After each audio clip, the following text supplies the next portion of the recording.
Hello, everybody. It is Colin, and I'm with Jose. Jose is getting his specs put back on his beautiful face. But everybody out there, I hope all of you and your beautiful faces are doing well. Again, this is Colin. You are watching Talkin' Ball. Welcome, one and all, to Talkin' Ball. And Jose, how are you, buddy? Welcome to Talkin' Ball, dual streaming with Tel Cockerel. There we go. He's got it. And you passed the 200 mark, I saw, by the way. Yeah, it's funny because I passed the 200 mark, and then I think I went up to 205 yesterday. And hell yeah! See, once you hit a certain number, they kind of keep coming. It's great. Well, no, but I went down to 204. Well, we'll see. We'll see how it goes. I have a good feeling about it, Jose. I'm glad that you got past that 200 mark, that illustrious 200 we were trying to get past. And speaking of getting past numbers, we wouldn't have any numbers at all if it wasn't for these wonderful people in the chat. We've got Adrian Sroka, who's already here. He's saying afternoon all. Good afternoon, Mr. Sroka. It is really nice to see you, man. It's been a while. Chris Agambar is in the house, a member of La Familia. Mr. Chris Agambar, what is up? Good to have you here, sir. We've also got Colin is in the house. I don't know who that is. Some joker saying, glad to finally have soccer back this weekend. Back for some soccer this weekend. Just trying to ruffle some feathers. And if you're not a member of La Familia and you'd like to be, there is the link. It is also pinned in the chat. Audio Artisan is here. What is up, brother? Saying afternoon, chaps. Afternoon back, dude. Hope you're well. Mikkel's here. Whoa. What's up, dude? 5 likes. I haven't seen Mikkel for ages.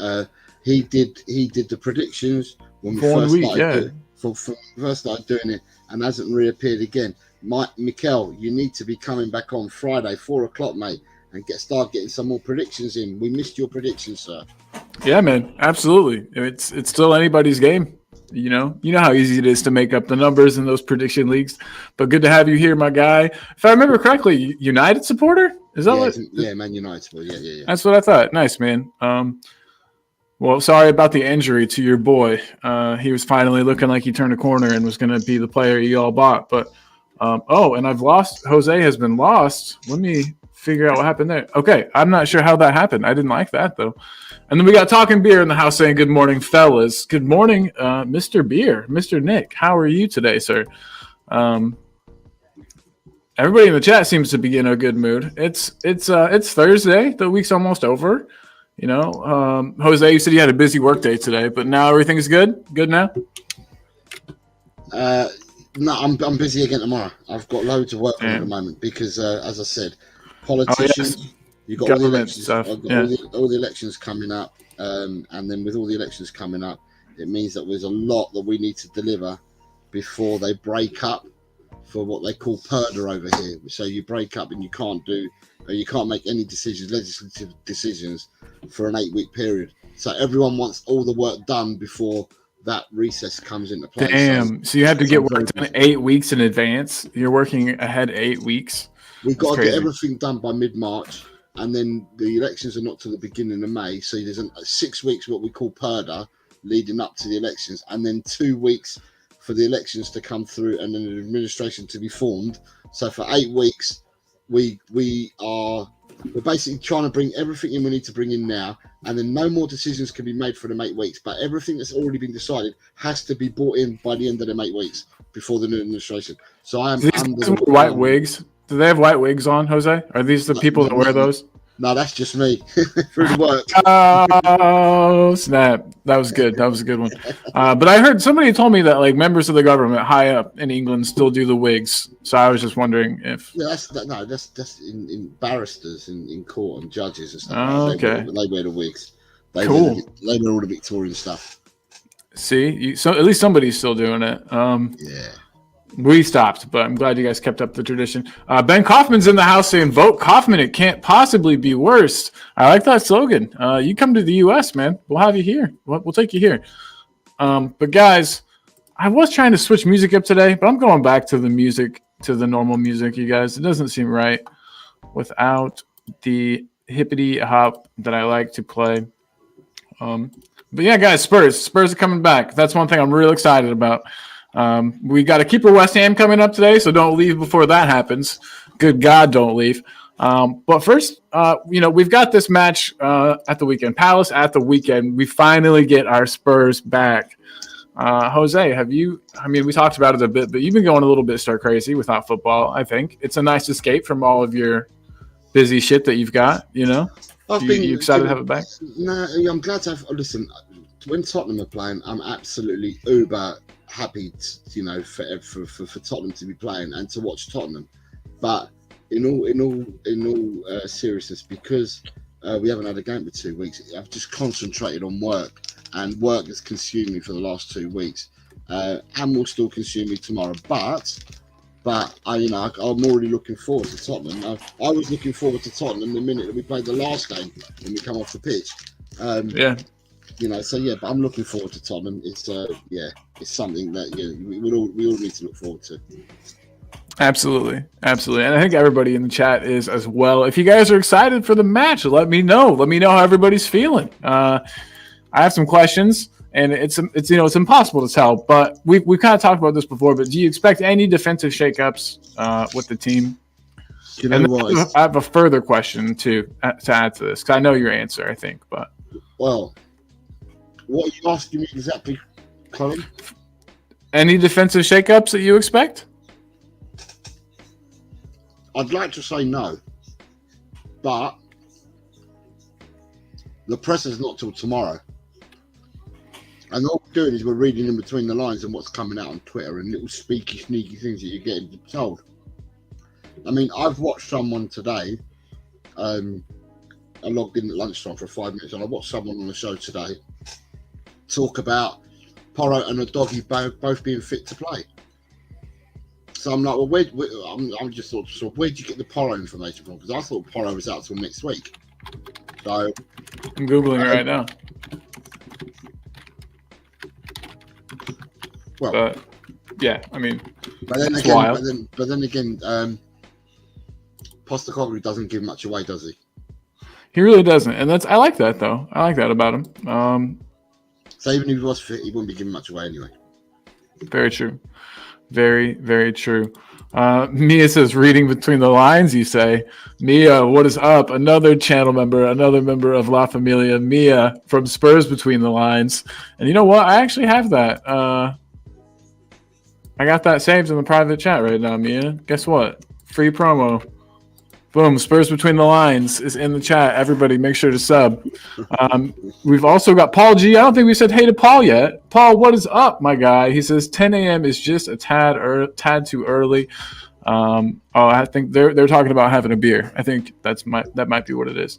It's only early. It's only early if you think about it like that. Nick's telling Ben that he'd like a coffee, make him a coffee. Paul G is saying to Talking, you need to send me a beer. There you go. All right. It sounds like we get a nice bartering system going within the community. I like that a lot. But Eugene is here. Everybody say hey to Eugene. What's up? I don't see you super often anymore, buddy. So it's nice to see you. And good to see you, man. Ronnie's in the house saying hi, Colin and Jose. Porro looks like he won't be ready, but Udogie is good to go. Come on, you Spurs. Is that what you had heard too, Jose? Had you heard that Udogie was good? It's not hearing it. I mean, at the end of the day, it's not hearing it. The doggy was back on the training pitch yesterday. Right? Okay. But the doggy hasn't played since the last game when he came off an injury. So it's one of those that, he's back on the training pitch. But back on the training pitch, does that mean that you're a starter? Is he good to start? Does that mean he starts on the bench? There's a lot of different variables. He's back on the training pitch. If he was back on the training pitch on Monday of this week just gone, maybe it'd be a different. So then you could have a more valid argument. Yeah, you can have a more informed decision to say, well, he's had a week on the training pitch, so possibly he's in line in contention.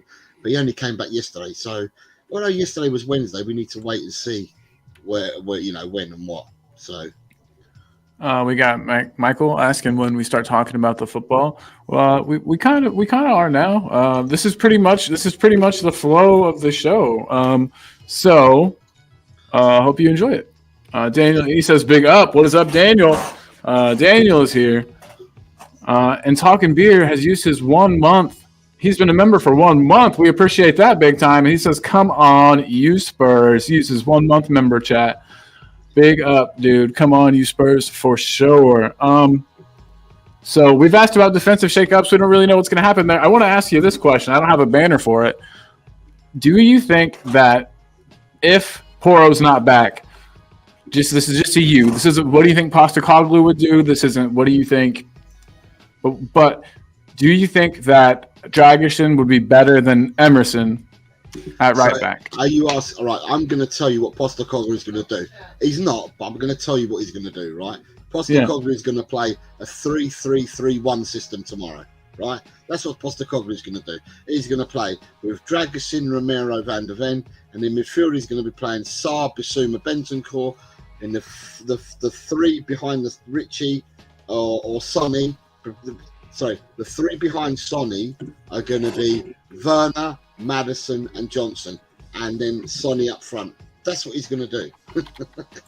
There you go. That's what we would all love to see, I think. Well, because you're asking me the question in such a way, you're asking me to look into his mind.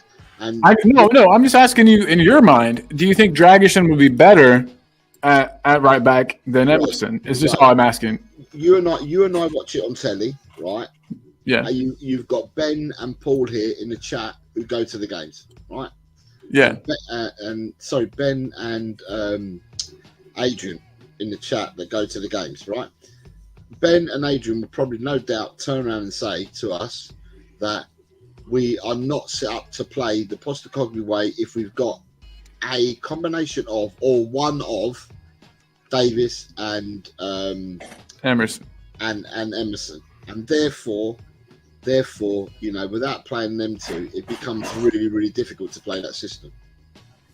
Yeah, for sure. No, I think you're 100% right, and I know they would agree with that as well. But interestingly enough, you're speaking about Ben and how he would have some informed things to say as he goes to the matches. He says that Dragisin can't play as an inverted fullback in this system.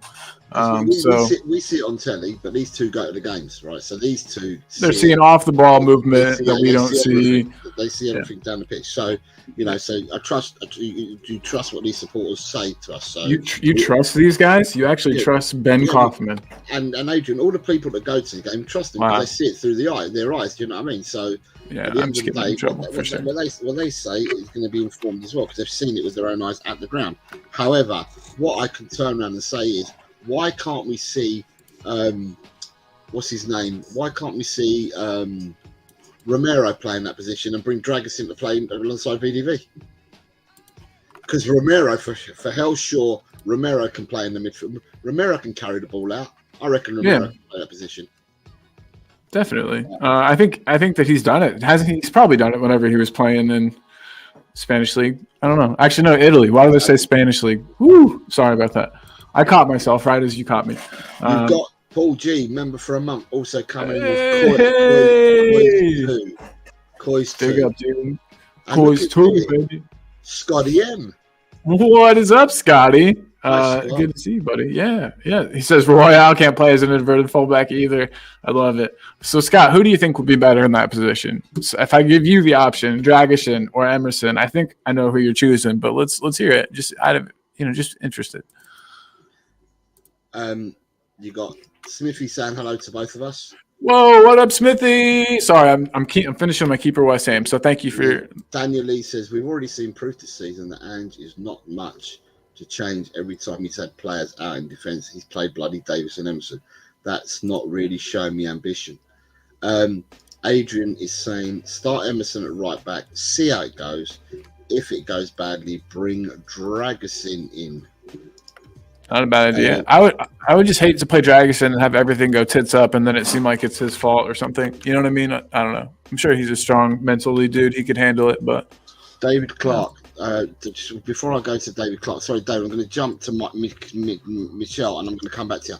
What's the itinerary for the show today? Michelle, this being a Tottenham channel, we talk all things Tottenham. And we also answer people's questions. So if you want to bring up any questions on Man United or anything like that, then we'll answer them to the best of our ability. But otherwise, the itinerary is we're talking about Tottenham. We're going to be talking about some points that have become in the last few days. And then we're going to do a keeper West Ham. We're going to do what we generally do on the show all the time, mate. Have you ever seen it, buddy? But if you've got any questions, then please fire them at us. And we'll put Q beside it. Fire them at us. We'll star them. We'll answer them. Right. Sorry. Going back to David Clark. For the last time, Ange doesn't play fullbacks. He plays them inverted the way up the field. And it would be a shark. And it would be as a shark playing volleyball in the sand for Dragusin. Ben saying fullback system has to be capable of being able to pass the football and carry the ball up the pitch. The only option without Porro is perhaps Sarr. I'd say that the option as well could be Romero. Porro and Udogie will both be fit, so there's no problem. David Clark, I hope you're right, my brother, because I thought that with Porro, he wasn't going to be back till earliest next week. Dragusin at right back every day of the week over Royale for me, but no chance Ange does that. I agree, Scott. I don't think Ange will do it either. I really don't. I would like to see it just to see it. And Adrian is saying, bring on Emerson as a substitute and move Romero to the inverted right back role. I don't think Romero will be terrible there. That's actually a pretty sweet answer, Adrian. I like that. But Adrian's a smart dude. I said play Romero at the right back, or the full back position for the inversion, and bring Dragusin to play in Romero's position. Yeah, and it makes a lot of sense. Like you were saying earlier, just the fact that we know David Clark saying they're both in Arsenal away. Right, I looked at the training video that was released yesterday. It's only 3.5 minutes, David, and I could not see neither. To be honest with you, I couldn't see them when they do their warming up, and they're doing their exercises inside the building, and when they come out to go and train, and when they're training, I don't recall seeing either of them. So, and that's the video they released yesterday. And Ben is saying if Ange plays Emerson this weekend, he's beyond stubborn. It doesn't work without Porro and Destiny. Yeah. It's like we just don't have that many other options. That's the thing here. So in the same vein, guys, we've been talking about defensive shakeups.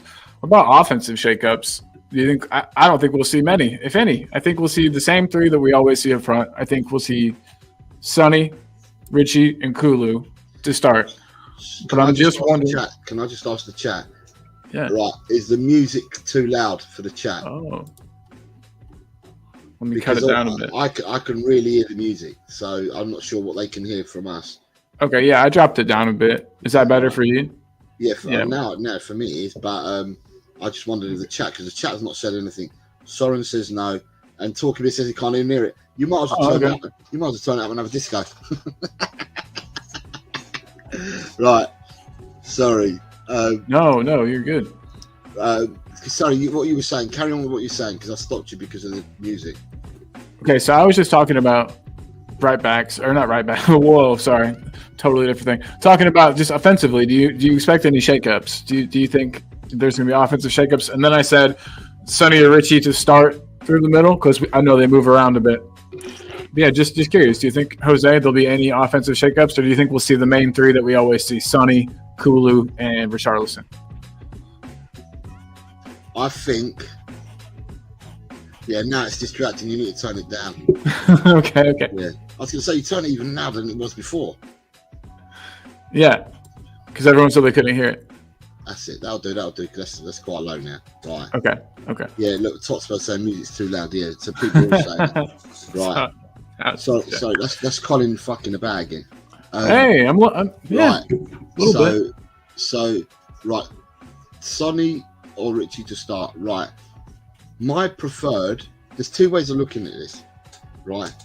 All you either do is you either go all out. It's still too loud. You want to turn it down a bit, mate, because I can't hear myself. Here's how it was to start the show. That's it. That's fine then. Right. All right. So there's two ways of looking at it, right?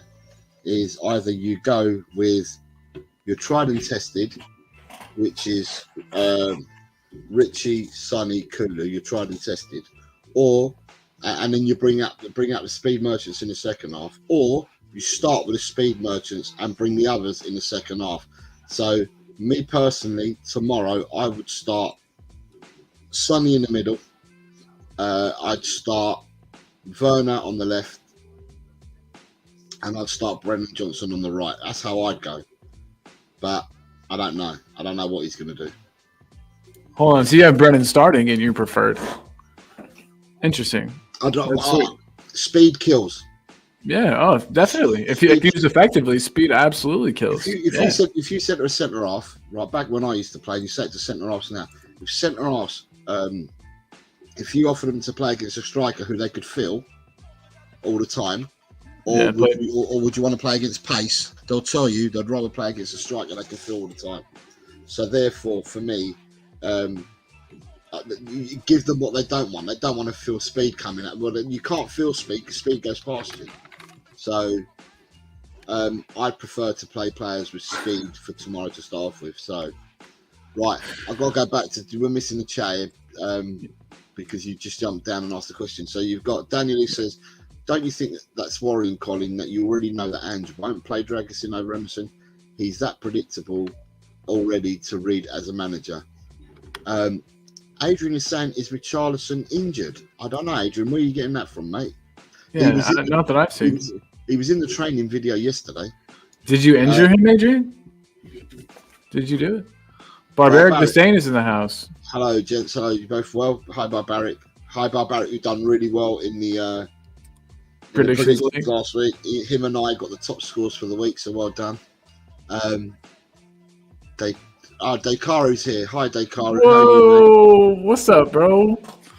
I hope you're well. Ronnie says the rumor is Richie's a doubt. Who the fuck injured Richie? Right, it's interesting because he's in the video. You see him in the changing area when they're putting in the boot area when they're putting the boots on, and then you see him on the pitch training. And that was yesterday's video that was released. So I'm on a fantasy Premier League thing, and there is something about a Richarlison injury. All right. I don't know. So I don't know. People are saying it. It is being said, but okay. David Clark says, without both our inverted fullbacks, we must go for 3 centre backs and a number 6. Top Spurs is here, saying the music's loud, but we've already addressed that. Scott says, now that I've mentioned it, all he can hear is the music. Yep, we've addressed it already. Colin has had to listen. I did it. Down to the crowd. Ben says we should play a flat back 4, Dragusin as right back, but playing like a 3 centre backs and deploy Destiny more as a left winger, which will allow Sonny to be more central and dangerous. I'm not looking against that, but I prefer to have that than the other option, Ben. So yeah, I'm not looking at it any differently. Eugene says, Ange's formation and tactics will be the same. Hopefully the personnel will be different. Top Spurs, don't get me wrong, I love loud music. Rock, just not when trying to talk. Colin, you're going to get an ASBO soon. I looked that up. I know what that means. So Nick says Porro will be making a surprising appearance. Adrian, things are go well for our next 2 games. Spurs have a fantastic home record against Crystal Palace and a fantastic away record against Aston Villa. You know how we are with records, though. We like to fuck those up. So, could happen. Hopefully not. David Clark, the only 2 players scoring consistently are Son and Richarlison. All the others are scoring 1 and 6. So you must play Richarlison at 9 and Son and Johnson. There's some arguments to be made there. And Michelle says, Crystal Palace are going to play a low block. You'll need technical ballers. That's why I was thinking that we would be better off with Kulu there, just because he's better at getting other players involved, I think. But right. Daniel says, Palace are a physical team. It's one of their best attributes. Sonny might struggle with that in the centre. And that's is Anderson back in for them? Well, according to someone today, someone said that Anderson would be in for is going to be an option for selection, and so is Eze. But Eze, they don't think he'll play because he's been out with his injury. He's been out for a few weeks, so he'll do well to make the bench. But Anderson's got a chance of playing. Listen, I don't care who plays for him. I mean, we should smash anybody. You're right. We should smash them regardless. But I'm trying to be realistic. Our form hasn't been the best as of late. You know what I mean? If we come ready to play and we play, we'll beat them. No question. But it's just the question is, will we come ready to play and turn up and play the way that we're supposed to? Seems like all it takes lately is a little bit of pressing for us to fall apart. And I don't know if Crystal Palace are capable of pressing us like that. I don't know a lot about how they play. Is that embarrassing? Jose, do you know much about their play style? I know they've got some wicked fast technical wide players, but are they a possession-based team, pressing team? The people that they've got that fast, right, is Elise, are you? Elise's not playing, it says, are you? Their players at the back that are fast are not playing. So your Guahis are not playing. Yeah. So they haven't got speed all throughout the pitch. They've got speed in certain areas. And most of that speed is not playing against us on Saturday. Anyway, I don't care about other teams. I don't care how other teams line up. I only care about what we do, because at the end of the day, it's within your gift and within your control to control your own destiny, so to speak. So therefore, I don't particularly care what other people do. I only care what Ange does, what he does with the players, and what our players are going to go and do. I don't want to start looking at other teams, and I haven't looked at other teams for a long time, and I've maintained this course of action where I say I only care about what we do. Yeah, fair, very fair. Just asking a question. Ben's saying we're not beating Palace. Okay. Yeah, that's what I saw. Yeah, we're not beating Palace, Ben says. I don't know. That's an awfully pessimistic view to have, Ben, but let us know why you feel that way, perchance. David Clark says, Kulu continues to be like a birthday present. The wrapping is fantastic, but when you open the birthday present, it's empty inside. He definitely does seem to do one or two things right and then lose the ball, so I get that for sure. Adrian saying that they have a big injury list, but injuries or not, we should be beating teams like Palace at full strength, which is what you were saying, Jose. Yeah. Scott saying they just changed manager, so hard to know how much change he will input on their team this fast. That's a good point too, Scott. Sometimes that's dangerous. You know what I mean? These new managers. And we talked last show about whether or not they'd be getting like a new manager bounce. Who knows? I think he'll just let the shackles off and let them do what they want. David Clark says, look, Palace are shit. Behave yourself, Ben. I love it. David, that is maybe the most animated I've ever seen you in the chat. I love it.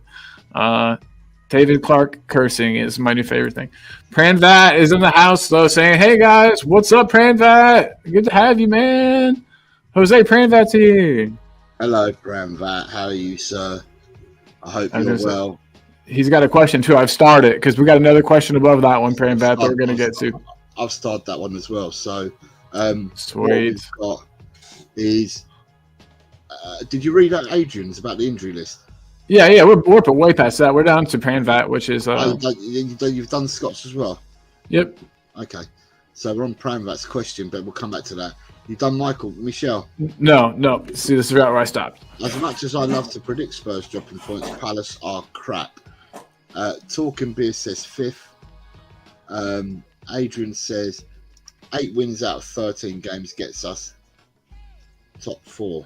Top -4th. No, I'm just kidding. I know that's not what he means. Yeah. And then I just wanted to let people know, sub to me at Eltel Cockerel, and you can join me for my show tonight, Jose's Mop-Up Show, where I mop up. There's not much to mop up, but I will mop up this week and then take people's questions.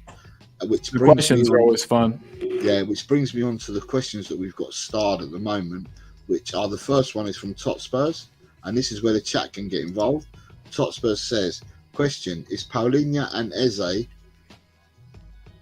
and a striker too much to ask for this summer? I think so, yeah. I think that's a lot to ask for. Let's try to count that up money-wise. Paulinho, I mean... Okay, I'm not looking at money. I'm going to answer it this way, right? I'll answer it my way, Cole, and then you can answer it your way, yeah? Mm-hmm. Or no, I'll tell you what. You answer it your way because you're looking at it differently to me. You answer it your way, and I'll answer it mine. I was just trying to see if it was going to be realistic transfer spend-wise. I mean, it depends on the striker you're looking at, but let's just say, I don't know. I feel like for a basic player, you're looking at like minimum like 40, right? Minimum 40 for a striker. So let's say 40 for striker. What do you think Eze is going for? Has he been listed? I guess I'll just look at their transfer market prices.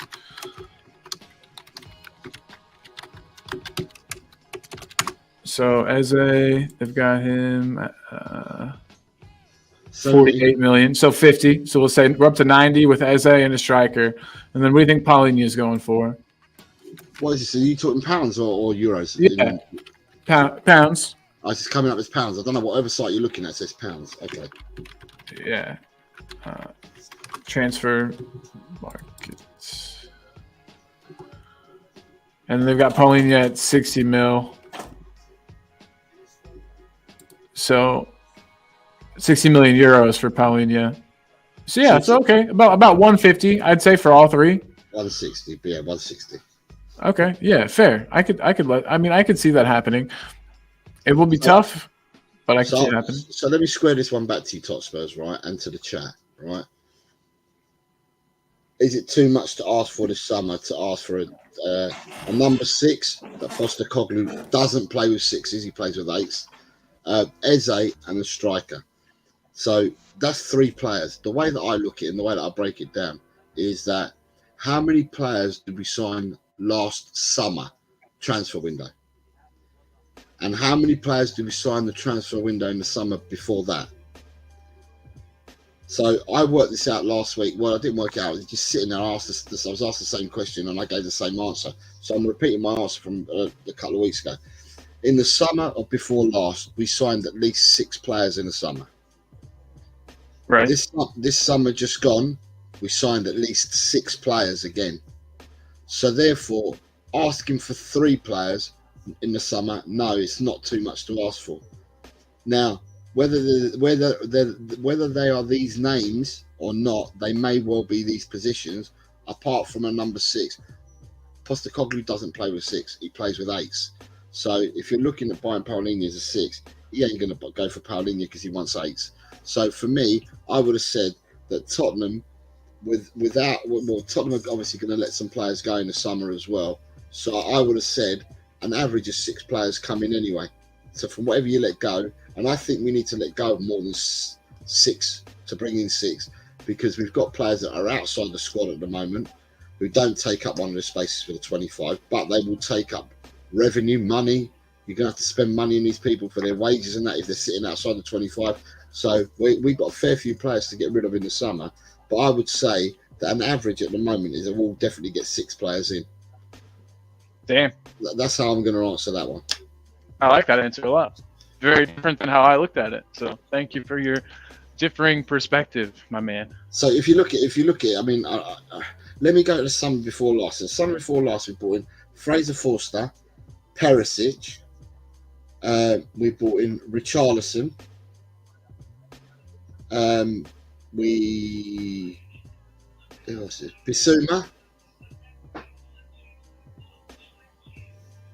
Who were the other 2? Because we definitely brought 6 in the summer before last. This shows you how much our squad has changed. I can't remember everyone now because our squad has changed. But we brought 6 in the summer before last. This summer just gone, it's easier to work out. We brought in Vicario, Van der Ven,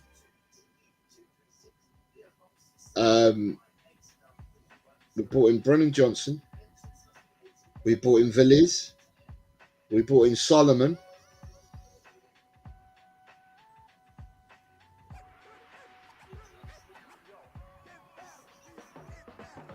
Who else did we bring in? There's another player we brought in. But we bought 6 in this summer as well. So to me, there's 2 6s. So the average is 6 players. You could possibly do more, but that depends on how many outgoings you got. I guess what I'm saying is, bar Johnson, none of those players cost what any of the players on this list I feel like would cost. So Bryn Johnson was 50. We all know that's like the magic number thrown around. The season before last, we spent 60 on Richie. Okay, all right. So maybe it's not too much to ask for. Maybe things have changed. Maybe I'm thinking 5 years ago. COVID has kind of messed up my brain. Remember what I said the other day? The other day I said that with what happened this winter in the winter transfer window and what's happening with FFP, it's going to make it more difficult for teams to buy and sell players for extortionate prices now. And and the very few players are going to hold their value or have their value increased. A lot of players, the higher percentage of players, their values are going to decrease because people ain't spending the money. So where you might have bought a player in for, I don't know, I say in Chelsea's case, right? In Chelsea's case, they bought players in at silly monies. If Chelsea need to offload any of the silly money players that they bought, they're not getting it back. They're not getting that money back, nowhere near it. But that's just an example. It's just Chelsea. But I think that's an example that could be shared around for a lot of clubs, because there's just the money's not going to be spent in the game. With FFP and that, the money will not be spent. Everyone's going to be well cottoned onto this, and people are going to become shrewder, and they're not going to offer silly Billy money for Monopoly. You know, it's not my money, I'm going to throw it around. That's not going to happen for me this summer going forwards. So the next question we've got is from Pranvat, which I'll come to. Pranvat, I think with their injuries, even Spurs can't mess this up. It would be a disaster to lose to this Palace team. That was Scott. Yeah, Scott, big up, dude. Scott's predicting a Spurs win. Yeah, and everybody. David Clark saying, Ben, you must have a really low opinion of our football team if you think we can't beat a team who can't buy a goal. Get hold of yourself. Too much is not enough from Scott M. As an answer to the last question. Nice. Right, so you've got David Clark. We don't need Eze, and I think Paulinho will be going to team capable of winning the Champions League. Paulinho's going for at least 90 million is what Pranvat's saying. Michelle saying, don't forget the Premiership tax. Pranvat is saying, nah, bro, Fulham ain't selling Paulinho for less than 90 million. I thought it would be expensive. Michelle saying 79 million pounds could get Paulinho. Scott, that's an awfully specific number, my guy. Scott M saying, we need a minimum, a top level starting midfielder. Starting forward, either striker or left wing, depending on Son. Starting right wing, depth all over the squad.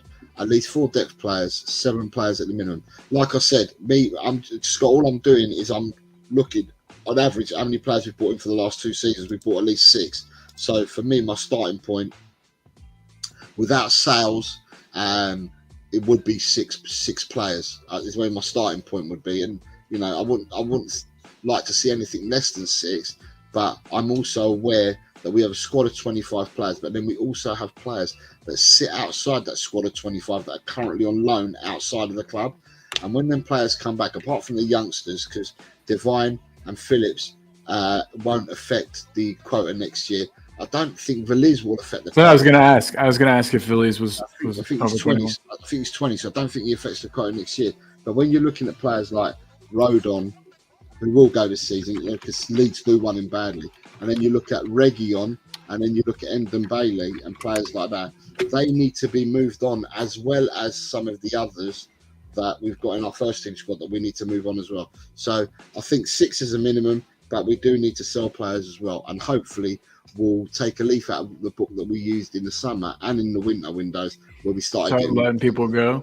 Yeah. Cutting them loose. But yeah, big up to everybody in the chat. There's lots of people in here right now. It's very nice to have all of you guys. I really appreciate it. And all commenting as well. We're trying our best to read out all your comments, so keep the comments coming in. Spurs recruitment have a huge list of potential targets in the summer transfer window. We know Ange'S wants a central defender and a central attacking midfielder. Number 8, a winger, is an additional option. Nick's always on this one. If we buy more bench players, I'm going to lose my... Yeah, Nick made it very clear the other day on the programme that he wants players like me. He wants players that we're going to buy that will affect the first team straight away, challenge the first team players. And if they can't get into the team, the best man gets into the first 11. The one who's not the best man on the day goes on the suspects. But you're not lowering. You just see what I mean? You've got... Yeah. So horses for courses. So you're bringing quality off the bench. Michelle saying Veliz has potential. No doubt he has, Michelle. I've been banging the drum for this fella from the minute we signed him. Yes, he really. I thought it was just a Spanish connection, but it seems like maybe there's more. Daniel Lee says, sign Timo Werner permanent. A proven Premier League flop, then I'll be real. It shows we ain't serious as a football club, and much ain't actually changed at Tottenham. We can come back to that. Right. Scott M saying there are 12 to 15 guys that we need to move on from. Foster, Cess, Davis, Rodon, Spence, Royale. Sorry, Spence is another one who's out, who take up a spot. But I didn't even think about him. It looks like Genoa do want him. They've already stated that they do want him, and they want to make his deal permanent because there was already a figure that's been quoted for them to buy him when they took him on loan. Royale, PEH, Richie, Hill, Werner, Johnson, GLC, Tanganga, Austin, Endon Bailey, Solomon, White. I don't know whether we're going to get rid of all them because that's a lot of players to get rid of in one window. It'd be easier if you knew that you had 10 players coming back in, but I don't know whether we're making 10 signings in the summer. But we'll keep that one. And I think a big chunk of that list is going to go. Ideally, Skip and Davis as well. How many players you got left? If you get 12 to 15 guys, and then Skip and Davis, that's 14 to 17 players. Pramvat is saying, guys, United are also interested in Paulinho, and Fulham will demand no less than 90 or 100 mil. Also, if Spurs and United go for Paulinho, I don't know who wins the battle for Paulinho. Right, Paulinho. His wallet wins. If Paulinho goes abroad, Fulham get nowhere near 90 million for him. That's all I'm saying. If Bayern Munich want to sign Paulinho, they'll get him for a lot cheaper than 90 million. They'll probably get him a lot cheaper than any English clubs as well. And so any other team that cares to have the money to go for him will get it. I think Fulham are going to get stumped a bit because you're going to have an unhappy player because Paulinho obviously probably thinks he's bigger and he can play for a better club. But if the clubs ain't going to put up the money, then you're going to be stuck at Fulham, and that might go against Paulinho, and he might want to start downing tools and start spitting his dummy out of the pram. So I'd say let's wait and see what happens to Paulinho. But the teams abroad, they ain't got the money. If you ain't got the money in England, they ain't got the money. The money's not in the teams abroad either. Adrian says Spurs have a huge. Yeah, I know the advantage of our rivals. We can spend a lot of money. Yeah. But Adrian, but will we though? Yeah, that's it. There's one thing having the money, and there's two actually dipping your hands in your pockets and doing it. Listen, I've said on many shows before, if people care to listen, right? I said if we brought in Kvaratskhelia from Napoli, Rafael Leao from AC Milan, and there was another winger that I said, and I can't remember who it was, it escapes me now. I said if you bring all them three in, then your front line is transformed, and that would be a front line that would, upset loads of people in the world. And you're only paying 160, 170 million for them front three, but it's whether you want to spend the money or not. And it's all right saying we've got it and we've got the advantage, but are we ever going to spend that money? Right. An advantage is nice to have as long as you make use of it. If you don't make use of your advantage, then it's like not having one at all. Yeah. So can't buy a goal, but yet scored 3 in their last game. New manager, don't be writing them off. I don't care about new manager bounce. There's no new manager bounce. They've played 2 games already. They played Everton and they played Burnley. Tottenham a different beast altogether to them 2 teams. And the new manager bounce is normally the one game is a new manager bounce that people talk about, not your 3rd game in. So, and Daniel, in many respects, I respect your opinion and your views, but I really don't care about no manager bounce, and I don't care about other teams. I only care about what we do. If we do what we need to do, then we don't have to worry about other teams. Wayne Bonner, good afternoon, Wayne. Nice to have you Wayne, here. What up? Another member of La Familia. What up, Wayne Bonner? So he's saying that fullbacks are a necessity to back up Porro and Doggy and a striker. Veliz might be that guy. Maybe Veliz will be that guy next season. Wayne, we don't know yet. We just lost back-to-back games against Wolves for the first time since 1979, so I can't get why some Spurs fans are generally worried about this game of the weekend. I'm not worried. I said it all along. I'm not. I'm going to start your question, Michelle. De Caro, I think it's teams like Wolves, Palace, and Villa that we are most dangerous. Our style works well against strong teams, like a fist fight. It's the sit-back teams that we don't do so well with. Well, Palace ain't going to come and attack us, De Caro. I wish they would. Palace are going to come and sit behind the ball. Elias, good afternoon, Elias. Elias, what's up, dude? Another member. Yeah, when I need some positive therapy in life, I just talk to Scott.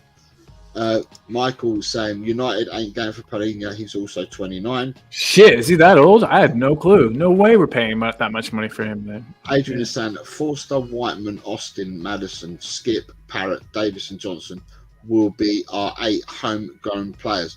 I certainly hope not, because we should never have 4 goalkeepers in our squad of 20 or 25. We should have a maximum of 3, and that's at a push, and then your under 21 keeper becomes your third keeper, like other clubs do. It's a waste of a position for me.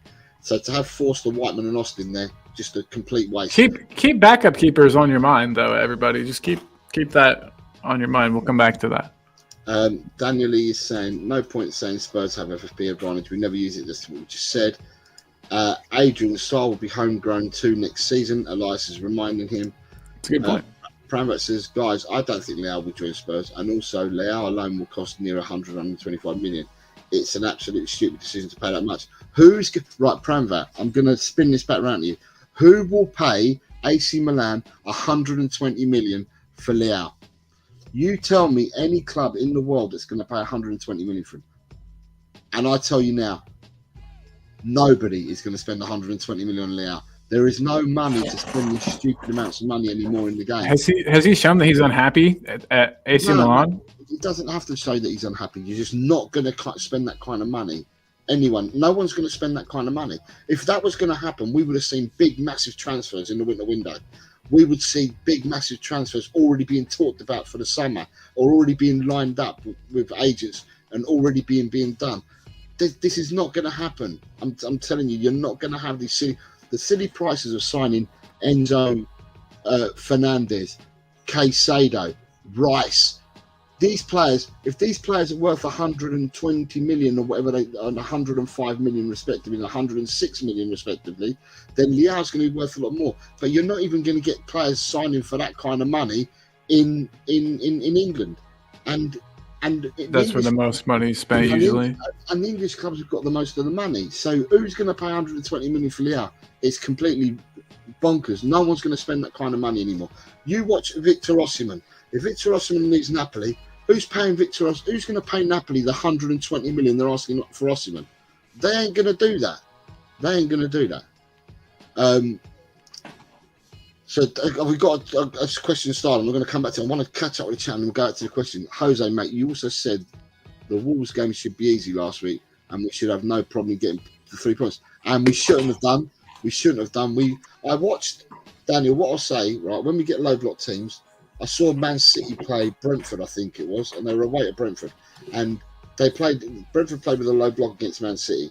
And Man City reminded me of what Tottenham do, the horseshoe, outside the box, side to side, without trying to get past players and without having shots on goal and stuff like that. And that's the way to get past this thing. And they weren't doing it. And Tottenham didn't do it against Wolves either. But the minute there was a mistake by Brentford on the edge of Man City's box, the ball then broke to a Man City player. 2 passes later, Haaland was in and scored. Then, after that, Brentford then had to come out, and Man City, with Doku and people like that, were then getting behind them. Rodri was then popping off shots from the edge of the box.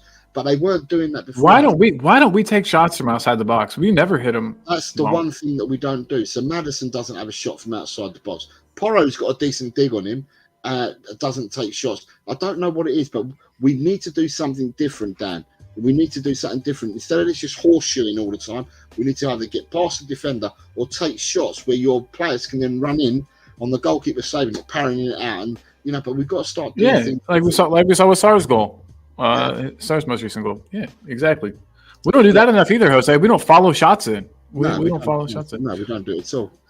Hi, Bill. Big up, lads. Hope you're well. Bill. Wow, I did a good job of butchering the English language with my last comment. Hey, you're all good, dog. We'll definitely need a backup keeper. That's also a necessity. We need good quality backup filling every seat on the pitch. Michelle, I'd love it, absolutely love it if Palace beat you. Yeah, there's no sour grapes with Fulham. I had Fulham to beat you 2-1, so I got the correct result. So there's no sour grapes here, mate. Ben says Leao isn't joining Spurs not because of the money, but because we are a small club and he needs to be playing for the biggest clubs. He's world class. Michelle's saying PSG are bums enough to do it if they want Rashford. Right, okay. PSG, tell me the last time they spent big money. PSG have gone down a new model and a new route. Hence why they got rid of Messi. Hence why they got rid of Neymar and other players. They've gone for younger players. They've gone down a different route. They've gone for a younger model, and they aren't. The guy, I can't remember Al Khalifi or whatever his name is, he turned around and said he wasn't paying the extortionate prices anymore. They're going down a different model route. So at the end of the day, I think I can't remember if Rashford was in his last season, or he was extended by a year. But at that stage, PSG could have probably got Rashford for about 25 million or something like that. If he signed an extension, then obviously Rashford's price will have gone up beyond the 25 million mark.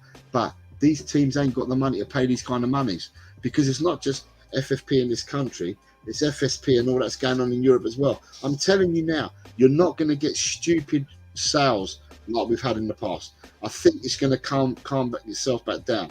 Daniel Levy agrees with you. He's been saying that this whole time. So Jazz right. Fusion, what's up, dog? Good afternoon, Jazz says, when it comes to transfers, expect Spurs to always revert to the mean. What Lang said, I find is very telling. Ooh, what did he say? I'm keen to see how we play after a 2-week preparation. No excuse for Saturday. Dekaru, nail on the head. I'll be talking more about this tonight's catch-up show. We kind of play like shit after we have a break usually, Dekaru. That's what I'm worried about. Says AC Milan is absolutely obsessed, and I mean the potential is there, and if there's a need for a young left winger in the world, even if no one will pay 120 million, at least it's mainly because the market is shit. Pramvat, I'm not doubting he's a great player. I just don't think we're going to get silly monies anymore. I think since Mbappe left PSG, now they will make some big signings, but not too many. I think they won't make big signings. Because he's gone down a different model route. Wait, Mbappe has officially left PSG to where? He's going to Real Madrid. Oh, cool. Okay. I think there's talk. He's verbally told Madrid that he's going to sign for them. Ben Coffey, Man United are idiots for paying Rashford 380k a week. That's fucking ridiculous. That's literally throwing money away. Nice. Chris Nagenbach says, wish I could go for a younger model, but they wouldn't go for me. Heyo. Right, so Pramvat, I've got 2 questions starred. So Pramvat, I have a question for you guys. What position do you think Spurs can finish this season? Colin? 4th at a push. 4th is possible. 5th is probably more likely. But I'm gonna go with my heart and say 4th. Okay, Pramvat, I'm gonna say 4th.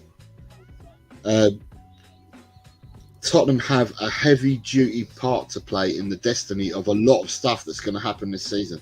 One is Tottenham's own destiny on what position they're going to finish in. There are going to be some people out there that say they don't want to finish in the top 4 or the top 5 if that counts, because they don't want Champions League football, because we haven't got a squad to take part in Champions League is the belief of a lot of people. So they don't want Champions League football. Yet, I will say, although I agree with some of that, I will say, how many of you, hand on heart, felt that when we finished 4th under Conte, when we made that barnstorming run at the end and we entered the Champions League, how many people thought we had a squad to partake in the Champions League then? And yet, if I remember rightly, we didn't lose a group. If I remember rightly, we topped the group. We did, yeah. And then we lost 1-0 in the round of 16 to Milan. We lost 1-0 at their place and drew 0-0 at our place. But at the end of the day, you're asking me, I'm not looking at for positions for Europe and that. You're just asking me a question of where I think we can finish, and I think we can finish 4th. But we've got our own destiny in our own hands to finish as high as possible with these last 13 games. But then we've also got to be playing all the teams up and around us as well. So the destiny for the league title and that will have a part to play in that as well. And there's one club that we need to stop from winning that title. So, yeah, Aston Villa. No, I'm just kidding. West Ham. Right, so they bought Kolo Muani for 95 million in the summer. Did they pay that much for him? See, honestly, just a harmless potato. You are, for one, a member of La Familia. Thank you for that. We appreciate you. Just a harmless potato. Congratulations. I think you won it, just a harmless, that won the plaque on Kate's thing. I'm sure it was you. I'm sure it was you. Well, congratulations, my man. Yeah, what did you win? What was it? A plaque? Kate had a plaque made? It was a Bentoncourt plaque. Nice. If it was you, just a harmless potato, well done from me to you, mate. Yeah. I don't know anything about it, but well done. That's awesome. Right. Rodrigo and Jamal are overhyped. Bro, please don't talk about United in transfers. We are absolutely shit. Hopefully, with management changes, we can improve. Jets Future says more games, more guys are injured. Scott M says when we had Conte, we didn't have a squad to compete in the Champions League, but we had a manager to compete. Now we have neither. Spicy. I was wondering when Scott was going to spice it up. Michelle saying Rodrigo and Lamine Yamal are overhyped. Rodrigo is not overhyped. I think he's the real deal. Rodrigo's a superb footballer, and Lamine Yamal, wait and see, mate. The kid's 16. If you don't I don't know dick about Yamal. If you don't think he's any good, then there's something seriously wrong with your eyesight, Michelle, because he's a quality footballer. Jazz Fusion says, because you'll probably be true, Scott. And Pramvat has come back and said, I see Spurs finishing 4th, United 5th, and Villa 6th. I'll take it. Pramvat, I will sign up for that timeline. Is there anywhere I could just sign right now? And I'll even just jump to that time. I don't even have to live until then. I'll just. And question that got starred as well is from Michelle. If the big clubs F around in the summer and Spurs scoop Ivan Toney, is that a big statement by Levy? Levy will not sign Ivan Toney. I don't think a lot of the fan base want Ivan Toney. So that would be interesting because I don't think a lot of the fan base want him. And I think the fan base would quickly change their mind once he arrived. I think they would. It's really easy as a fan to talk yourself into things and to rationalize things and come to terms with stuff and you know what I mean. Yeah, I think we'd excuse a lot of it. He'd be ours. We'd be excited to have a 20-goal a season striker. We'd be, Jose. I know what you mean about a lot of the fan base not wanting him because of his perceived attitude issues, and they might be real, and the whole gambling thing and the troubles that he might bring with him. But I think that as soon as he signed, I think that would change to excitement from people. Yeah. But the thing is, I don't think there's any excitement at all when the guy has clearly stated, right, you can't have one thing for one and one thing for another in my eyes, Colin. So we can't have. Do you remember when there was all the talk about Dragosin? Yeah. Right, and everyone was losing their absolute mentals over this, and we turned around on the channel and we said, look, if he's good enough for Postecoglou and he wants to play for Tottenham, then yeah, all things are fine. If he doesn't want to play for Tottenham, then let him go to Bayern Munich. You only want players here that want to play for the team. Well, I get what you're saying, and it doesn't seem like he wants to play for Spurs. Ivan Toney's made it clear he wants to play for Arsenal. So weird. Arsenal, what are we? Why would we dick about trying to bring a player in that's gone out on record and said he wants to play for Arsenal?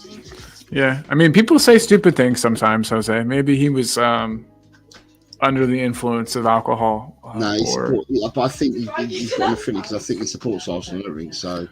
Yeah, no, you're right. I think so too. But I mean, he would be a great addition to the team. You can't deny that a player like him would offer something totally different and would be, I think, really good in the squad.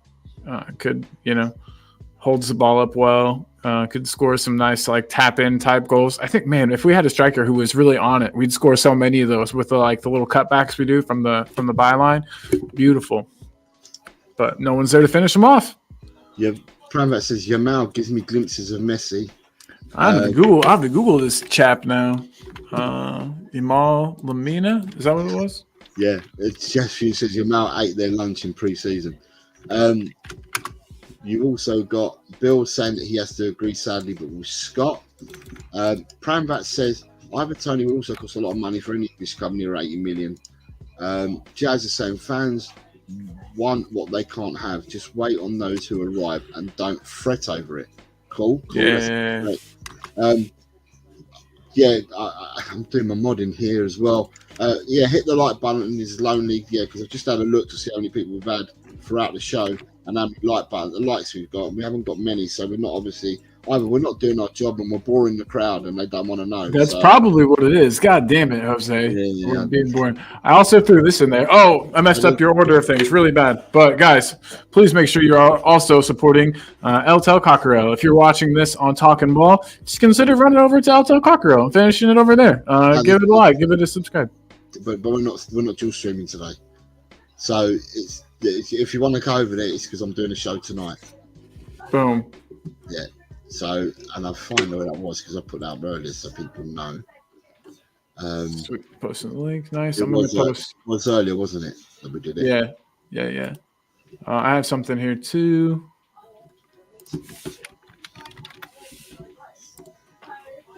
For everybody in the whole world. Jose's mop-up shows are so fun. So fun, guys. Where is the chat? Where are we going? Before you do that, there is the thumbnail. Jose's sweeping up. It's a mop-up, sweep up. Changes sometimes, but he's sweeping in this picture. And he's at the stadium. He's helping them set up the pitch. So where's my blue cockerel gone? The other blue cockerel I had. It's gone. Oh yeah, sorry. It's still there. It's still there, like to use as like your up in the corner picture. But yeah, I need to put it back on that thumbnail. Right. But yeah, guys. LTL Cockerel tonight. You want to talk a little bit about your show? Let everybody know what's up. Yeah, the sweep up show tonight's at 10 p.m. and it's a show where I sweep up what's been happening in the last week and then talk about what I think's coming up at the weekend. And I have anybody ask any questions of me. And generally what tends to happen is we get a really good crowd in and they ask questions, but everyone in the chat answers the questions as well. So we've had who were you? What 3 posters did you used to have on your wall as a youngster? What biscuits do you like? What chocolate bars? It goes on to mad weird. What was the last concert you went to? The best concerts you've been to? What theatre? What cinema films have you watched? They ask me so many different things, but everybody gets involved. Everybody gets involved, and it's superb. So. Absolutely, you don't want to miss it. Don't want to miss it at all. If you, whilst I'm doing this, if you can find the post that I put earlier on the talking board saying about the show tonight, it was earlier on in the show, then we can put that back up after. But let me catch up with what's being said here. I'll look for that while you're on that. Right. Audio Artisan, good afternoon, and I've starred your question. Right, so we were here. Bill says the newer members of the fan base will soon learn how this club works, unfortunately. Ben has said, I don't want Tony anywhere near my club. I don't want his mentality of betting against himself near the younger players. Betting against himself? I wasn't sure it was like that, but he did. He did loads of different things. Jazz Fusion says the season is still in progress, which is saying he's a Spurs fan. I was under the impression that he was an Arsenal fan. If he's a Spurs fan, that changes things massively. I might be wrong.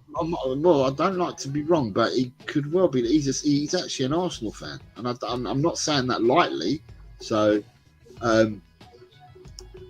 Bill's saying I like him personally. Would have stuck with him myself. I think. Look who's here. Good afternoon. Whoa! What is up, Mom? How's it going? Hope works well. Hope your arm feels okay. All that other good shit. Good to see you, Mom. I hope your process of recovery is going as best as can be expected, Julie. I wish you all the warmest regards and wishes on a healthy road to recovery. And I'm glad that you're here saying hello to us. Love you, Mom. Nice to see you. Bill, we weren't that bad. We weren't that bad to watch on the Jose, in my opinion. Either with the Kane or Son guaranteed goals, assists every week on the counter. That was fun. It was fun. I mean, Barbaric disdain. This has been photoshopped. I always believed Jose was more ripped than the picture shows. Yeah. You've got people talking to each other. Right, Scott M. The football under Jose is the worst football I've seen at Spurs ever. Certainly not on all him. The players were garbage. Bill says Kane and Son were unreal under Jose. And they're talking to each other. Oh, Jazz Fusion saying that Tony is a Liverpool fan who respects Arsenal. Okay. Right. Google was on it. Sorry. Who does Ivan Tony support?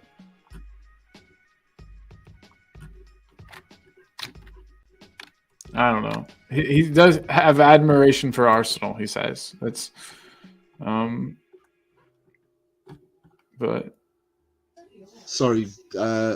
Right, we've got another question starred. Right, so we've got 2 questions starred. Right, no, one question. So Audio Artisans asked, I'm going to ask you, Colin. He says, how would you feel if we picked up Greenwood?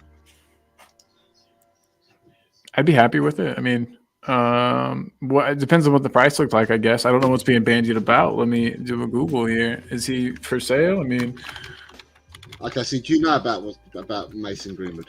No. Does he have some sort of like horrible allegation against him? That's the one. Fuck me. Well, I don't want him then. Gross. No, thank you. He had an allegation made against him. Let's find out if he's legit or not first. Right, he had the allegation made against him, and all charges were dropped. So it's never been proven because all the charges were dropped. So Manchester United made a decision to send him out on loan to Spain. He's gone to Getafe in Spain, and he has played really, really well. Mason Greenwood, before all this shit happened, was a good player in my eyes. A youngster, a very good player. I felt that he was a better player than Jadon Sancho and players like that were playing for Man United at the time. So I thought of him quite highly as a footballer. So he's gone. He's done really well. He's away from the public eye of England and playing in Spain. But now, Senor, what's his name? The Ineos fella, Senor Radcliffe, who's come in, has turned around and said that there's a possibility that they'll assess everything at the end of the season, but there's a possibility that they are considering bringing him back. So it's either they're bringing him back or he has to be put up for sale. Now, it's whether English clubs, if they put him up for sale, it's whether English clubs will go for him. Now, I suppose there was initially a backlash with the Manchester United fan base about the whole case, stuff being dropped and that, because what you tend to, his trial without having one was by social media. So social media was so many leaks about this happened, that happened, that happened, this happened, and a lot of the stuff that was happening I felt was out of context, because if I was to have a straight conversation with you and we recorded that conversation and it's a straight conversation with you and it wasn't edited, that's a full conversation. However, if you pick snippets of our conversation, that's editing. And I felt that a lot of the stuff for Mason Greenwood and for the alleged victim and that, there was a load of stuff that was edited to suit purposes. So if you're asking me the question, it's a difficult one to answer, because I think a lot of fans and a lot of people in this country will vote with their feet. So if the Man United fan base don't want him back, then Radcliffe's got a decision to make. Either Radcliffe keeps him, right, and goes against the fan base, or he goes with the fan base and then he sells him off. But if he was to sell him off, if the Man United fans spoke, okay, I can't see him going to another English team, is basically what I'm going to say, because if the fans are against Greenwood going back, then and the Ineos chap decides that he's got to then sell him, right? He won't sell him to an English club because the Man United supporters have spoken. So therefore, his hand will be forced to selling him abroad and not selling him in England, unless Radcliffe goes completely against what they say and decides to keep him in Man United. Bizarre. It's a bizarre situation. I don't like it. It feels grimy. It doesn't feel like a great situation. And you know what I mean? It just doesn't have like an air of goodness about it. I also know that, we have a player who is accused of similar things, plays for our squad, who was found innocent. But if I recall correctly, he had a whole trial and everything, right? And charges weren't just dropped with this, right? He actually had a trial and. No, I don't think he did. I think the charges were dropped with Bassoum. I don't think he went to charge. He never got charged. I don't think he ended up getting charged. He was arrested, but never got formally charged in the end. Okay. Where Greenwood, I think, was charged. It was going to go to court on that, and it got dropped. But what I will say, I'm not passing judgment on Greenwood at all. And the reason why I'm not passing judgment is because the only people that truly know what happened is Greenwood and the young lady. They're the two people solely that know what happened. Whether one thing did happen or one thing didn't, they're the only two that do. Everybody else that's got involved and trying to suit their own purses and their own narrative and that have created a situation that we've got at the moment. And then you've got half the camp wanting to be in this camp and another part of people want to be in the ladies' camp. So at the end of the day, this is one that Man United need to speak to Greenwood and need to discuss with him. But my feeling is that if he gets sold, it'll be to a foreign club because I don't think English clubs will touch him. It's my honest opinion now because of everything that's gone on. However, later on down the line, in 5 years' time, who's to say that people won't end up, wanting to sign him then? You've got a whole load of people. Look, pass on Greenwood.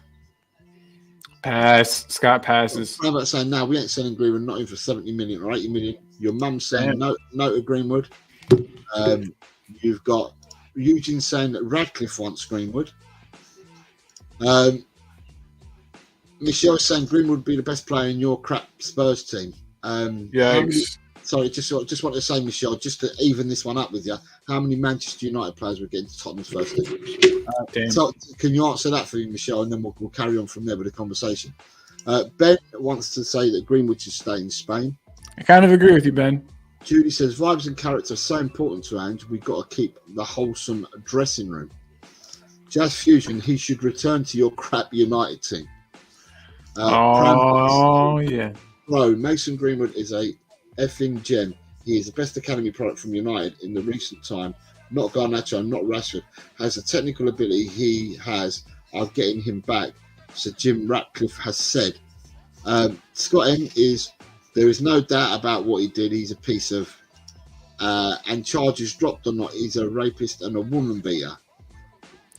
It's not been proven. It's two sides to a story, and that's why I don't get involved.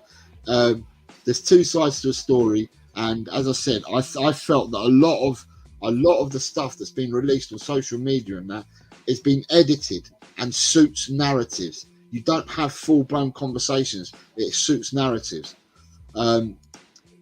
Prambat says Scott M. That's talking to each other.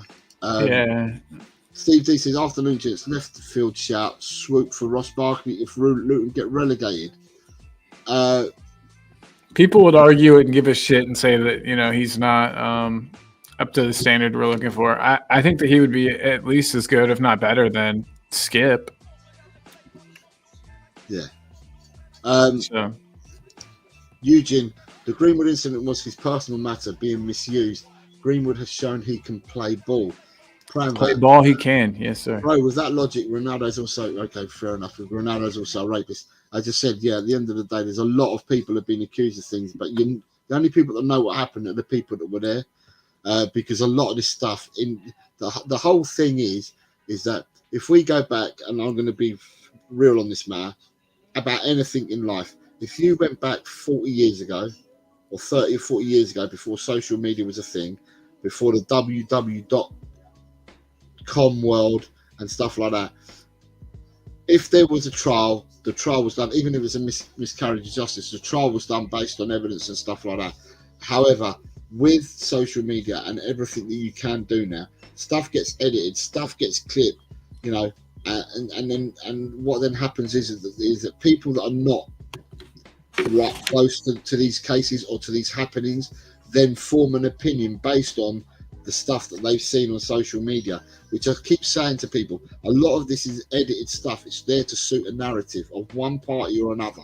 And, gone are the days since social media's come in, social media has made this place, this world, a shittier place. End of story. I'm not going to say any more on that. Yeah. I mean, there's good things. This brought us together. This wouldn't exist without it. You know what I mean? I wouldn't know you. There's good things to come out of it as well. Yeah, but all the lies and the bullshit that happen, all the all the scaremongering that happens, it's just absolutely bonkers. Do you know what I mean? No, it's horrible. It's horrible. Yeah. No, you can't get away from it either. It's everywhere. There's good and bad with everything, of course. So Susan says, if he could play it, I'd be Genghis Khan. I don't stand the ceremony. Bill says, Gaza, Collymore and others, football has very short memories, guys. Greenwood will be back. It says Greenwood has married the young lady. I don't know whether he married the young lady that he was accused of, or whether he's got married since, Eugene, and he's had a child, because I know he's a young father now. And I think it might be with someone different. I think. Julie says, I like to be able to like our squad as human beings as well as being football players. Sanchez, Bethnal Green, good afternoon, hermano. I hope you're well. Usually saying guilty by social media justice. Got him. Gets another one. Ben says, Marcus Alonso also got a girl killed in a drink driving incident and paid the family off. Doesn't change what he did. Still a murderer. Nick saying, I'd advise some of y'all to use Google. So much incorrect info going on, the dangerous kind. Big up, Nick. Appreciate you, man. Right. Right. It's all about Greenwood still. Do you guys have time for? Do we have time to see West Ham in? Greenwood and the woman are still together and have a baby now. Okay, I thought that I thought he'd met another lady and had a child, but if that's it, then that's it. He treats his defenders like he does his girlfriends from Michelle. Oh man! Right. Pramvat Singh, guys, they have a kid and are happy together. I don't know why we're still on this topic. When his partner has forgiven him, I don't know what the fuss is about. Right, we had another starred question, and no, we haven't. Right, get away from the starred question. It was to go back to this. So yeah, if you could kindly sub to me at this on this channel at LTEL Cockerel, then join my show tonight. I'm doing the mop-up show at 10 p.m. It's good fun. We get a really good crowd in there, and we do talk football, but we talk live things as well, and we do have some fun. So if you want to join my channel, then click the link there, and what we'll do is we'll post it again before the end of the show. But then, yeah, come and hang out with me tonight at 10 p.m. You are more than welcome. Guys, and that's an actual photo of Jose at his job. He works at the stadium, and that is him at work. So, little known fact, he works at the Spurs. He's actually there now. He's at work. You're at work right now, right?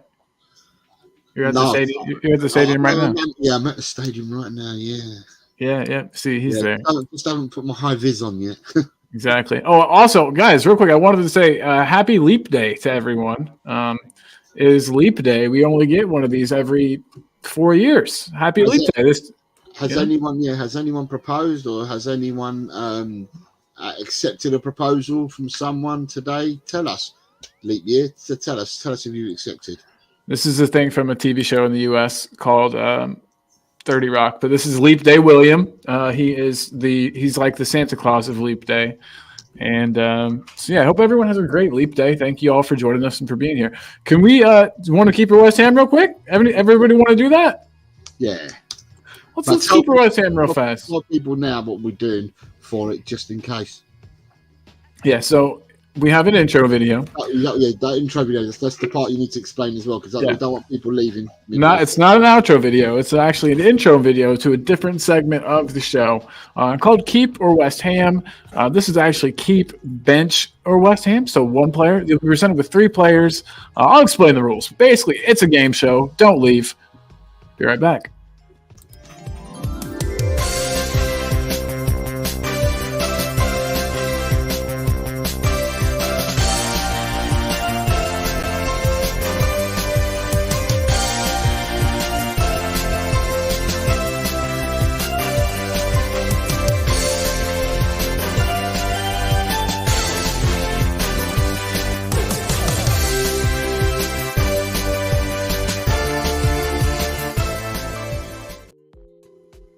Everybody, hello. Welcome to Keep or West Ham, the internet's favorite Tottenham game show. I'm here joined today with my co-host, Jose. Jose, how are you, sir? I'm fine, thank you. Looking forward to what you've now set up for me today, because obviously I don't know what you've done, so that means I'm going to get asked to choose, aren't I? Yeah, absolutely you are. Absolutely you are. I'm on the receiving end. I'm on the receiving end today. Yeah, I hope everybody's ready. This one, I'll give everybody the category. It's backup keepers today.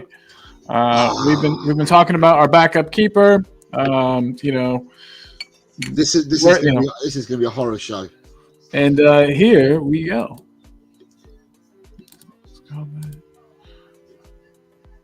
Right. So you'll see that we've got Joe Hart, Gazzaniga, and Michel Vorm. Yeah. Those are the ones. Keep bench and sell.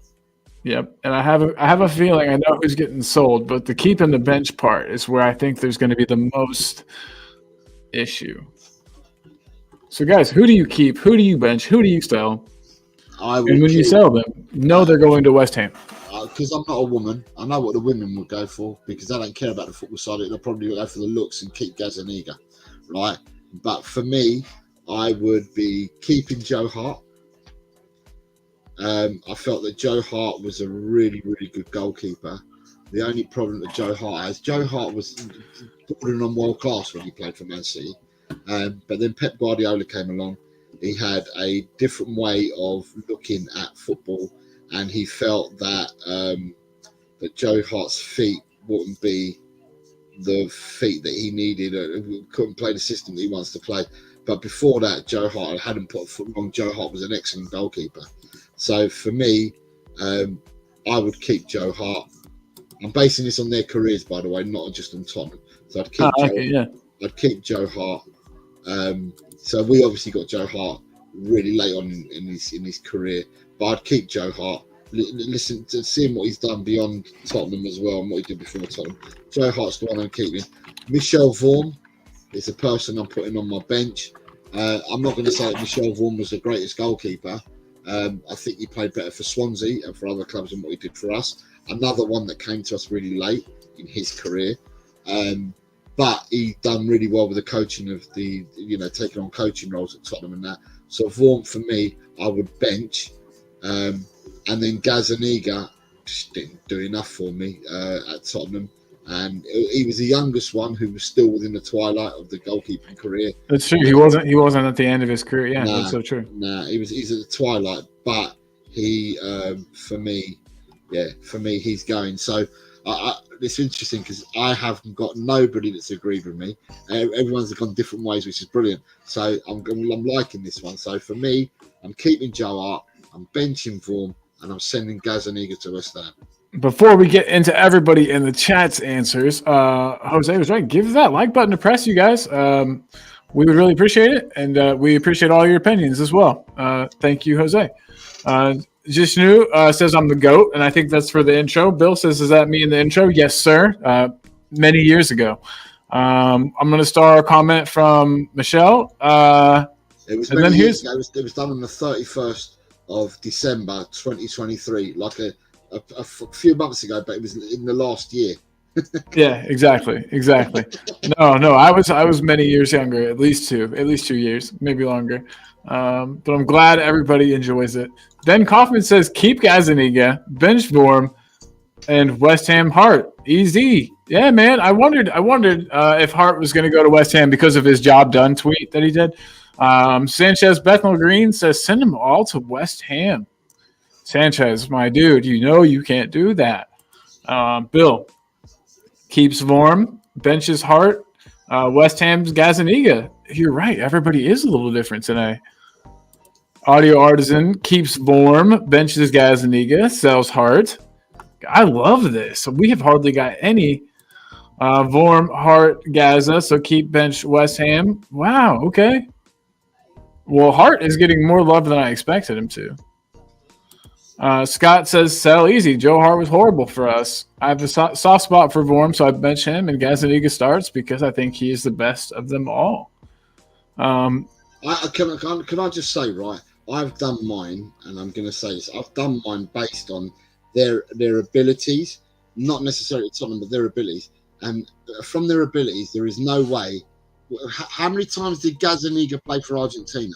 How many times did Vorm play for Holland? How many times did Hart play for England? And in England, we know already, before anyone starts criticising, in England, we know already that we tend to have a lot of good goalkeepers in England. It's a position that we normally tend to be stacked in, or years back we were. So Hart, I just look at it like that. And at the end of the day, I'm not judging them what they did at Tottenham. I'm judging them based on, their careers as goalkeepers.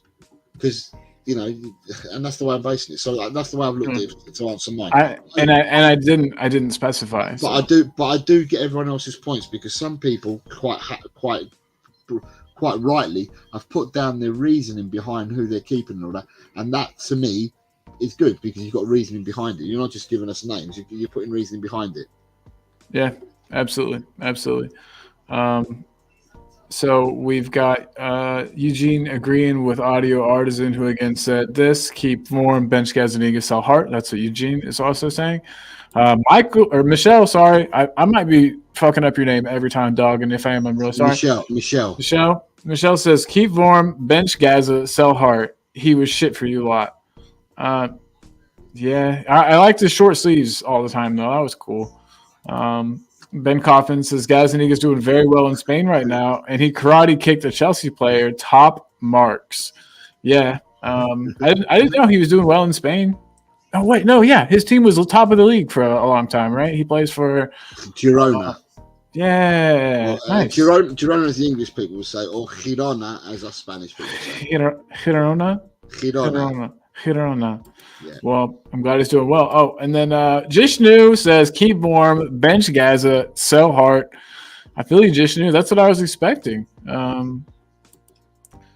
I don't understand this. What does this mean, Jose? These are backup goalkeepers from, these are proper backup goalkeepers from Tottenham. And I'm pissing myself laughing as well because, they were absolutely shocking. Mims, Dearden, and Day. Ben Kaufman, though, says Gazaniga is second in the league at the moment, being the number one at Girona. Can't be that bad. Yeah, you're right. He looked like he was going to have a career. I could tell that he was, going to be successful when he left us. He could have stayed here. He just wanted to be the number one somewhere, and he wasn't going to here. Scott is clarifying his is based on their time with Spurs, and Hart was awful. I didn't think that Hart had much game time at Tottenham when he was there because it was always Lloris. I don't think Michel Vorm had much game time because it was always Lloris, and I don't think none of these three got much game time because Lloris was our number one for 11 years. That's why none of these three got much game time. I cannot tell you that I saw Gazaniga, Vorm, and Hart play that many games for Tottenham. So, that's why I based it my way. And at the end of the day, another fact is that when goalkeepers have come in to replace Lloris, generally they've been shit because they don't play. They're cold. They don't play. And because they don't play, when they come into the team, they've generally been poor. And that's happened to every understudy that Lloris has had at the club. Sanchez says, oh man, keep Hart, bench Gaza, and the other guy can go. That's Michel Vorm. He was awesome. He was with us for a long time.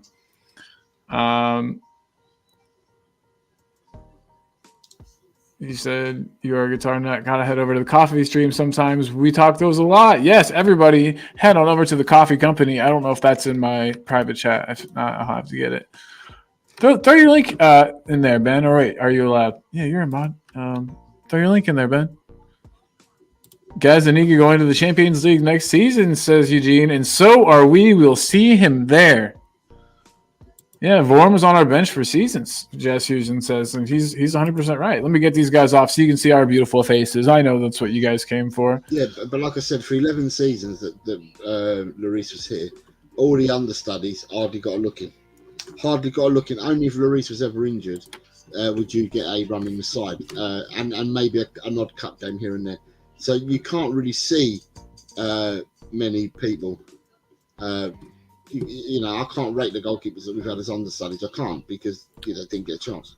Yeah, none of them got like an actual. The player that got the longest run of games was Gazaniga, I believe. At least it feels that way. And everybody gets a thumbs up for their answers, for participating. Michael Dawson says good job. So yeah, everybody, thank you for playing. Keep rolling, Sam. We'll switch the music back. And Jose, it is almost time to start wrapping up for today. I feel like, unless there's a lot that we haven't gotten through. Am I missing anything really, really important? We got to talk a little bit more about what's going on later tonight with your show, what we got tomorrow with our show, what's also going on tomorrow. It's just lining up everything that we're doing. Sorry, bear with me a second, because I'm going to put because Ben hasn't done it yet. I thought Ben might have done it. Let me go to where I am. Where am I here?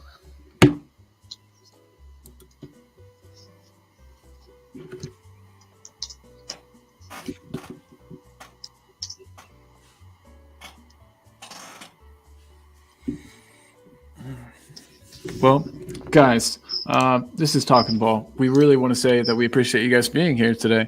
It's been a very, very good show, very involved. I like how much the chat has been, hanging out with us. We appreciate you guys for that. So for Sanchez, there you go, Sanchez. Head over to there to what Ben was talking about. The coffee company is where they jam guitars and everything like that. Does everything. Yeah. It's a chill that stream. No football is talked about. That's the rules. Yeah, you can't. You will get warned so for sure. It's anything other than football. Otherwise, you get your toxic alerts. So yeah, head over to the coffee company, Sanchez. That's what Ben was referring to. Yep. Sorry, carry on.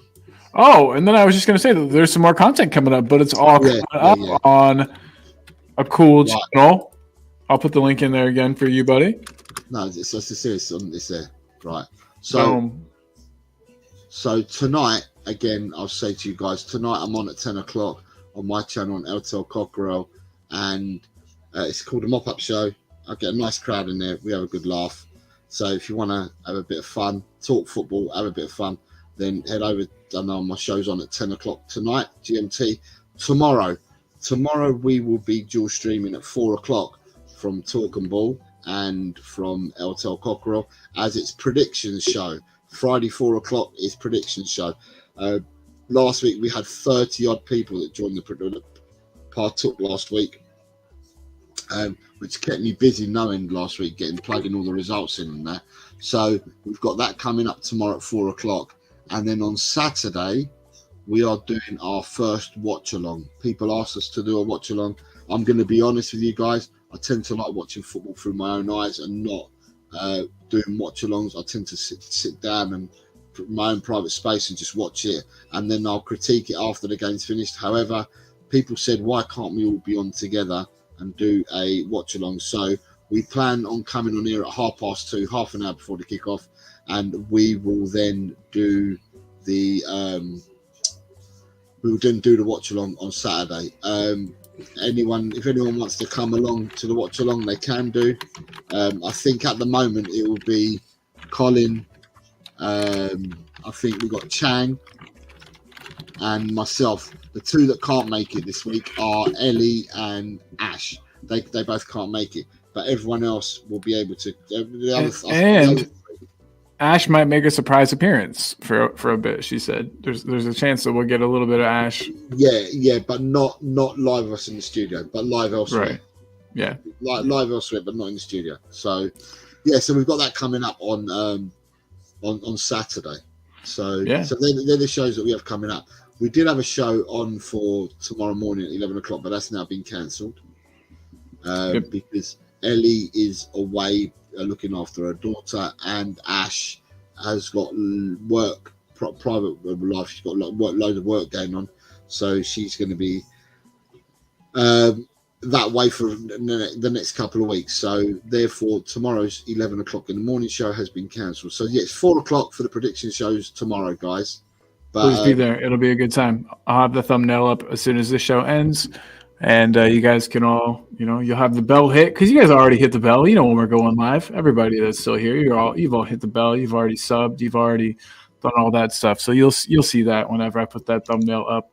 But yeah, guys, can't wait to see you tomorrow. Go over the results, see who did well. Jose's already said that he was one of the number ones. So we'll tell everybody else tomorrow about what happened. We're excited. We're excited. So what I'll say is that, if you're coming tonight to the show, get your questions ready because it makes the show flow easier when we've got loads of questions.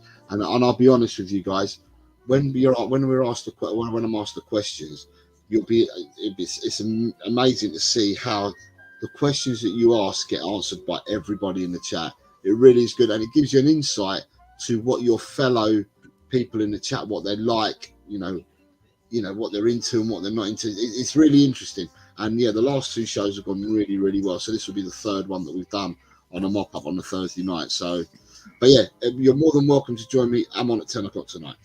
Please do, guys, everybody. And also, help us get to 1,000 here so I can shave. I made a promise that I wouldn't shave my beard until we got to 1,000 subs. I try to keep my promises. I try really hard. So, guys, help us get to the 1,000. it would be great to shave. My face itches.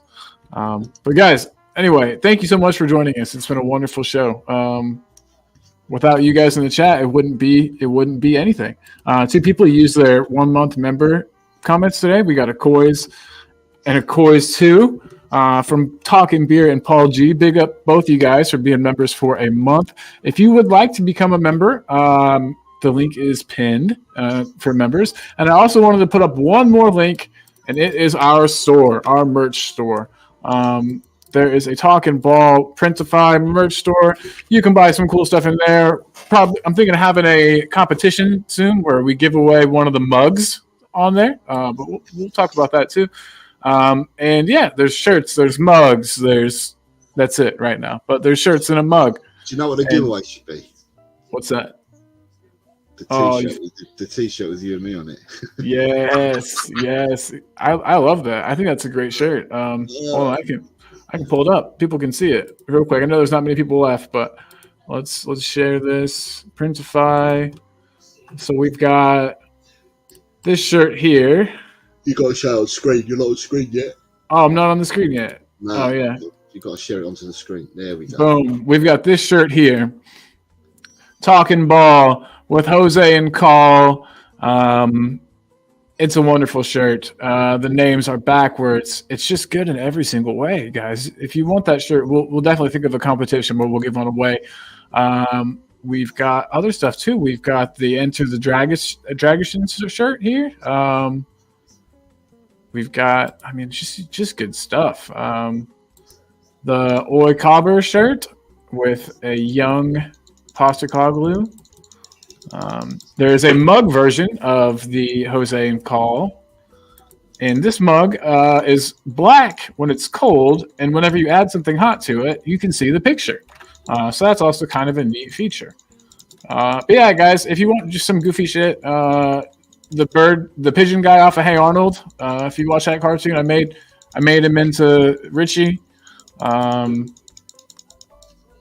yeah, there's some really, really expensive pants that I made with Jose's cockerel on them.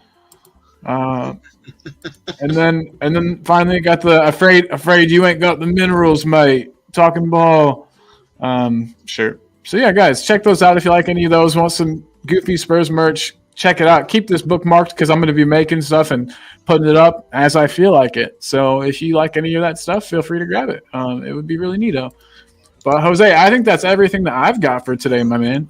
Again, just wanted to thank everybody in the chat. It wouldn't be anything without you guys. And I want to thank you, Jose, for volunteering your time again to work with me. Appreciate you. And everybody, do not forget to go over and watch Jose tonight, 10 p.m. Yeah, as I said, thank you to people that want to join me. Other than that, I'd like to thank everybody that's been in the chat, everybody that's watched the show today, everybody that's given us questions. Thank you all for your comments because you make the show. For those that have liked the stream as well, thank you very much. And for those that have ended up subscribing, thank you very much as well. It helps Talking Ball immensely.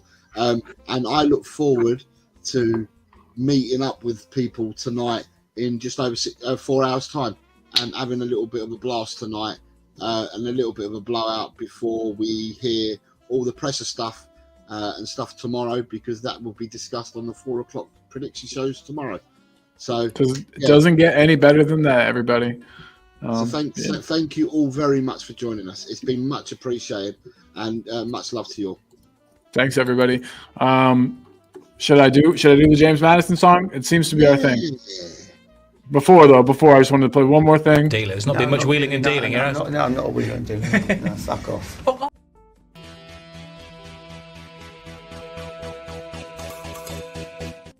Wait, hold on. Sorry, your thing, Jose. Sorry, your last words. Oh, it's come on, you Spurs, and in hands we trust. Here we go.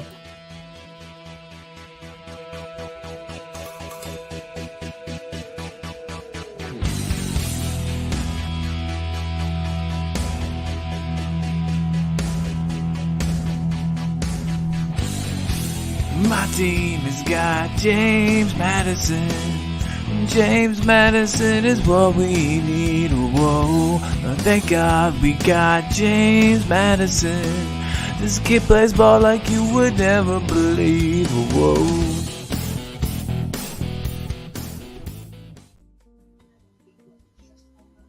That fucking Michelle had hard on today.